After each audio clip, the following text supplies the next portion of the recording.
Can Liverpool actually go all the way and win the Premier League title this year? That is the question we are going to fully answer in this video, as it has just turned New Year. Happy New Year, everybody, and hopefully this will be a good year for Liverpool Football Club. It started off on an extreme high with an unbelievable 4-2 win against Newcastle at Anfield on New Year's Day, recording the highest XG in Premier League history. Mo Salah was on fire. I thought the attack was extremely fluid in there. There was so many positives to take from that game, like the performances of the likes of Joe Gomez, who I thought was brilliant. Curtis Jones was fantastic. Luis Diaz looked back to his best. Darwin Núñez didn't score, but absolutely was able to get into them positions and created a lot for us from that position. Can we win the Premier League this year? It's a tough question, because now, with the African Cup of Nations and the Asian Cup, both Mohamed Salah and Wataru Endo, who's been very, very good for us recently, are gone for about a month, right? So that is going to be trouble, because Manchester City are not losing a single player to AFCON or Asian Cup.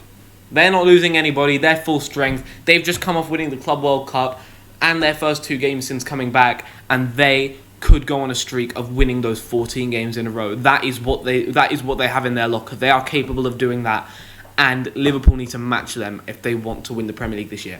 Arsenal did a classic Arsenal. Obviously, they bottled it. Top on Christmas Day, 4th on New Year's Day. How does that even happen to a football club? It's an absolute joke, to be honest. And the fact that Tottenham are just 1 point behind, having had that period after the Maddison and Van de Ven injuries and stuff like that, having seen what was going on there, everyone thought Tottenham was finished. Nah, they're 1 point behind Arsenal. And Aston Villa, you might think they're not doing well recently. Well, they are still second, so maybe them as well. No, but the favourite here, the clear favourite by a mile, is Manchester City. They are the best team in the world last year, treble winners.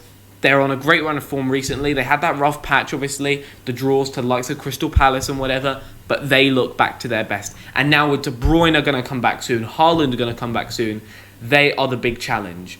But we need to dissect Liverpool, because now what is going to happen with these Salah and Endo absences over the next month? Because that means if Egypt and Japan both get far, that means they'll both miss the Arsenal game as well, the crucial game at the Emirates on the 4th of February. That is going to be a big, big miss. But who is going to replace them, right? Because the comeback of Diogo Jota, right, from injury, that is going to be a massive one for us, of course. Darwin Núñez, we need him to step up. Luis Diaz, we need him to step up. And Cody Gakpo, let's see what he does, right? He can get in them. We just need to get him those positions, because he's quite the opposite to Darwin. He doesn't find himself in the positions often, but when he does score. So I want to know who's going to play on the right, because none of them are naturally right-sided players. Harvey Elliott could potentially take that spot, but do we trust Harvey in especially like the massive games like Arsenal? Yes, he's been very good for us this season, but still putting that much pressure on a young lad. Let's see what happens, right? And then the number 6 role, that is another one, because Alexis McAllister, we prefer him much in that 8 role, like when he can roam free. I mean, we saw that assist through to Jota for the penalty against Newcastle. If he plays in that 6, is it going to be the same, right? We need Van Dijk to step up. We need Konate to keep fit. Jesus Christ. And Joe Gomez has been really, really good for us recently. He's stepping up to it. I wanted him sold last year. He's proved me wrong. He's playing well this year. Very, very good job to him. And now, of course, we have the January transfer window, right? There's so many players out there that we could go for, but it looks like FSG will not be spending nothing, right?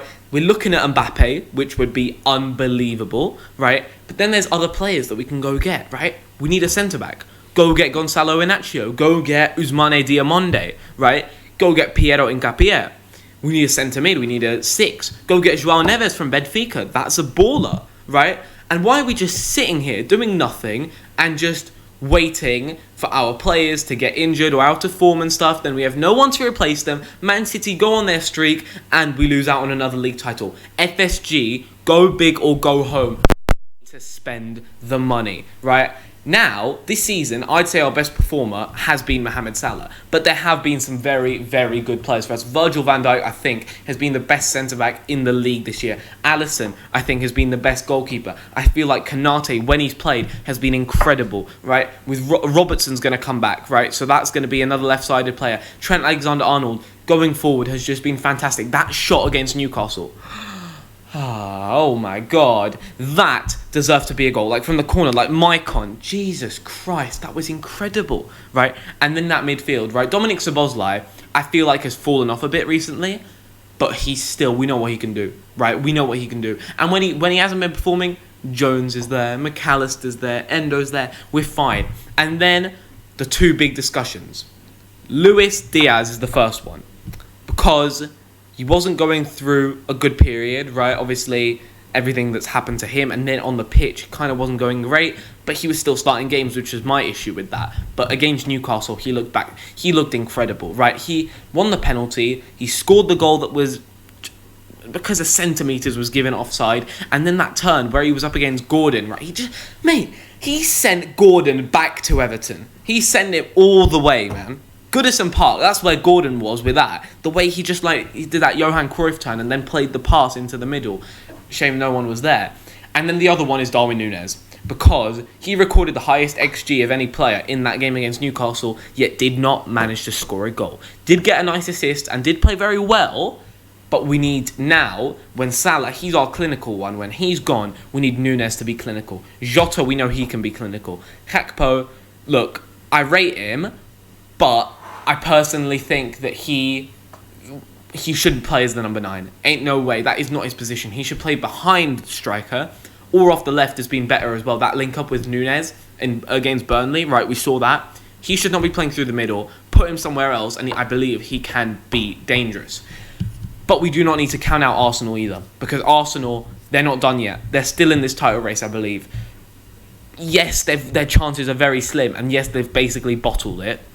In true Arsenal fashion, but we can't count them out, especially if they go sign someone in January, which could potentially happen. You can't count them out. Yes, their front three need to be scoring more goals, and yes, Kai Havertz hasn't lived up to expectations, and their fullbacks are another huge issue. Their fullbacks are weak, but don't count them out. They're still there. Aston Villa's also still there, but I feel like we're set up to another Liverpool versus Manchester City title race. Now, most people expect City to absolutely walk over everyone and absolutely destroy this Premier League this season, which looks like it is very possible. I reckon the winner this year gets around 90, 91 points. But we need to dissect what Liverpool need to do to win the league. Over this period without Salah and Endo, we need to, these cup games, right, against Fulham and against Arsenal, I reckon we should definitely rest a few players, right? Because I think Arsenal, they'll certainly have to rest somebody in the FA Cup third round. I think it's third round this weekend at the Emirates. That's going to be a tough game, but I feel like both sides will want to rotate a little bit. And then midweek, we have a Carabao Cup semi-final against Fulham. I want us to go through that. I don't want us to rest players there. I'd much rather us rest players against Arsenal, because if we get into the final, it's a final of a Carabao Cup. Whereas FA Cup, who knows? Yes, it's good, but you probably there's a good chance you still don't make it to the final, right? And then the games, Bournemouth away, that's going to be a toughie, because they're in exceptional form under Andoni Iraola, and at home they are tough to beat. And then obviously we have Chelsea at home, followed by Arsenal away, and then Burnley at home as well. And then for the game after that, Salah and Endo should be back, and we should just be flying. But now we need to see, right, Jurgen Klopp this season, what he's done with this team. Everyone thought we were finished last year. Everyone thought that this Liverpool team, we couldn't do it anymore, right? Last season wasn't great. We finished 5th. We had so many disastrous performances. Yet this season, even with not that much money spent, we have come back, and we are going to be fighting for this league. Don't forget Europa League as well. Hey, Jurgen Quad? Nah, probably unrealistic, but we believe. We believe in Jurgen Quad, and let's see what happens. This is, I believe, the answer to this video. Can Liverpool actually win the Premier League? Which looked impossible in August. Absolutely impossible. No one even gave us a sniff. Apart from some people, actually. But is it actually possible? Yes, it is possible. I believe that it will be close. And Man City, again, just like when people say about Liverpool, all it takes is one injury and they're out of it. Man City, all it takes is one injury and they're out of it as well. If they lose Rodri, No one's replacing him. Mateo Kovacic, Mateus Nunes or whatever, nah. They're not to the same level, right? So as much as injuries could ruin our season, they could ruin their season as well. So I feel like it's a level playing field. I feel like our expectation now, I don't think our expectation is to win the league, but our aim is certainly to win the league. And that is what we're going to try and do. And that is what I believe we can do with this level of players, with this level of manager. But what we need is more investment from FSG, for God's sake. Jesus, right. Thank you so much for watching till the end of this video. And let's hope that Liverpool can win the Premier League. See you guys.